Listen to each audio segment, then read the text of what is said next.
Bismillahirrahmanirrahim. Salamlayıram sizi dəyərli tamaşaçılar. Ramazan ayının 25-ci günündə. Artıq son günləri yaşayırıq və Fitr bayramına doğru addımlayırıq və bu fürsətlərdən, bu günlərdən və bu günlərin saatlarından ən yaxşı şəkildə istifadə etməyi Allah Taala bizə nəsib etsin. Bu dəfə də biz oruç tutmayan, amma savab qazanmağa nail olan bu aydan yaxşı istifadə etməyi bacaran şəxslər barəsində danışacağıq. Yəni, keçən dəfə qeyd etmişdik ki, Ramazan ayında yalnız oruç tutmaq məsələsi deyil məsələ. Məsələ eyni zamanda bu ayın hörmətini gözləmək məsələsidir. Bu ayın savabını dərk etmək, məqamını dərk etmək məsələsidir. Və iki nöqtəyə toxunmuşduq ki, Ramazan ayı özü bir yana və oruç tutmaq özü bir yana. Yəni, oruç tutmaq düzdür ki, onun fəzilətini artırır insan üçün. Amma oruç tutmayan şəxslər də Ramazan ayından bəhrələnə bilərlər və böyük bir nemət kimi istifadə edə bilərlər. Gəlin, Məfatihül Cinan kitabına müraciət edək. Orada gözəl bir duanın tərcüməsinə mən toxunmuşam ki, inşallah Şeyx Abbas Qumi, Məfatihül Cinan kitabı bildiyimiz kimi bizim mötəbər dua kitabımızdır və Şeyx Abbas Qumi orada əsas duaları, mötəbər duaları toplayıbdır və bu dualarda Ramazan ayının əməllərinin sırasında bir dua var ki, o duanın iki cümləsi üzərində danışacaq inşallah. Şeyx Abbas Qumi Məfatihül Cinan kitabında bu duanı gətirib. Duada belə bir cümlə var. Allahummə səllimni min Ramazan. Deyir, İlahi, məni Ramazanda sağlam qərar ver, Ramazandan sağlam çıxart, sağlam qərar ver. Və burada sözsüz ki, duadan da bəllidir ki, məni Ramazan ayında sağlam qərar ver. Bu mənadadır ki, yəni mənə cismi, ruhi sağlamlıq ver ki, mən oruç tuta bilim, mən ibadətlə məşğul ola bilim, gücüm, qüvvətim olsun ki, bu ayın əməllərini icra edə bilim. Buradan açıq-aşkar bəllidir. Amma davamında belə qeyd edir. Və səllim Ramazanə li və Ramazanı məndən sağlam saxla. Ramazanı məndən, yəni pənahda saxla, sağlam saxla. Bir çox insanlar düşünə bilər ki, Ramazan necə insandan amanda qala bilər, necə sağlam qala bilər insandan? Məgər insan Ramazan ayına zərər yetirə bilər? Bəli. Əgər insan Ramazan ayının hörmətini gözləməsə ki, biz ötən dəfə qeyd etmişdik ki, Allahın asimani kitabları, bütün ilahi kitablar hamısı Ramazan ayında Peyğəmbərlərə nazil olubdur. Və əgər insan Ramazan ayının hörmətini gözləməsə, Ramazan ayının ehtiramını saxlamasa, bəli, Ramazan ayına sağlamlıq cəhətdən zərbə vurmuş olur, zərər yetirmiş olur. Məsələn, biri Ramazan ayında baxırsan ki, sağlamlığı yerində olduğu halda, bütün üzrü olmadığı halda, bütün şərtlər olduğu halda, ondakı şərait olduğu halda oruç tutmaq üçün oruç tutmur. Sözsüz ki, bu şəxs Ramazana zərər yetirir, Ramazanın sağlamlığını aparır. Və biri ola bilər ki, oruç tutsun, amma söyüş söysün, pis sözlərdən istifadə etsin. Bu da oruca zərər yetirir, Ramazan ayının sağlamlığını aradan qaldırır.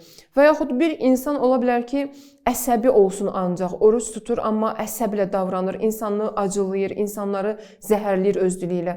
Bu da sözsüz ki, sağlamlığına zərər yetirir Ramazan ayının. Bəs deməli, Ramazan ayının məndən sağlam elə, sağlam saxla duasının mənası budur ki, həqiqətən biz dualarımızda İstəməliyik ki, Allah Taala orucumuzu və Ramazan ayının hörmətini gözləməyi bizə nəsib eləsin və sağlam şəkildə saxlamağı bizə nəsib eləsin.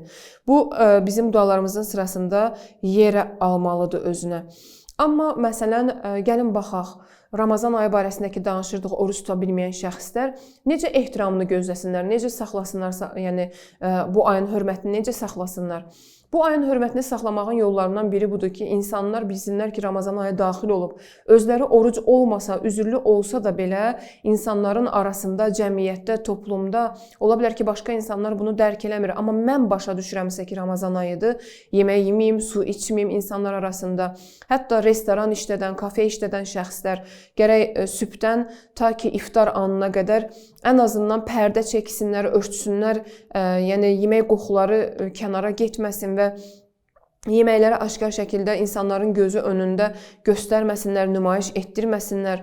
Ola bilər ki, biz İslam ölkəsində yaşamayaq, Avropada yaşayaq, nə bilim, insanların Ramazan orucunu dərk etmədiyi bir cəmiyyətdə yaşayaq. Amma yenə də bizə vacibdir ki, Ramazan ayının ehtiramını saxlayaq. Həmin vaxtlarda qonaq qəbul etməyək, həmin vaxtlarda kiməsə nəsə ikram etməyək. Ən azından özümüz xəstəliyimiz varsa, cismimiz yol vermirsə oruç tutmağa, orucun hörmətini saxlayaq, oruç tutan şəxslərin hörmətini saxlayaq, bu ayın hörmətini sındırmayaq.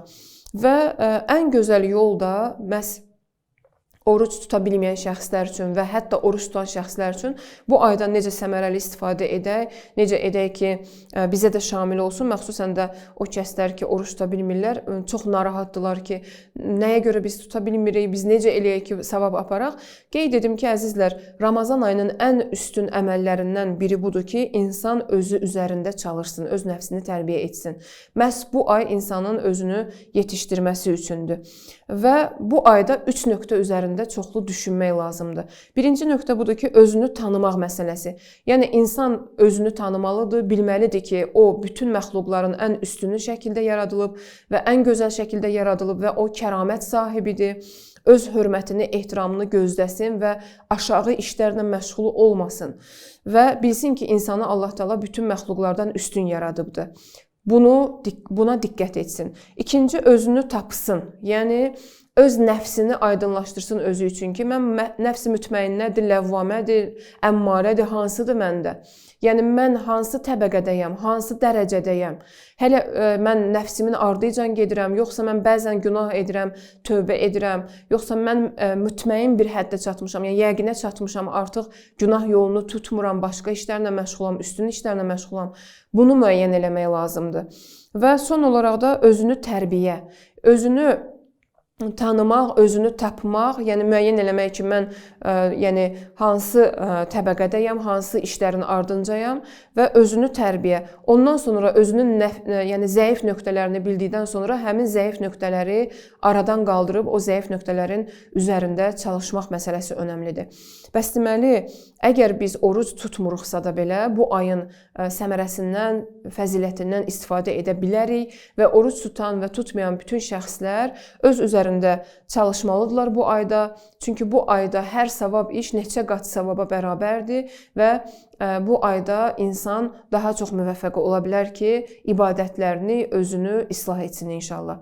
Bugünlük yenə sizi Allaha əmanət edirəm. Gələn gündə görüşmək ümidi ilə sağ olun, salamat qalın.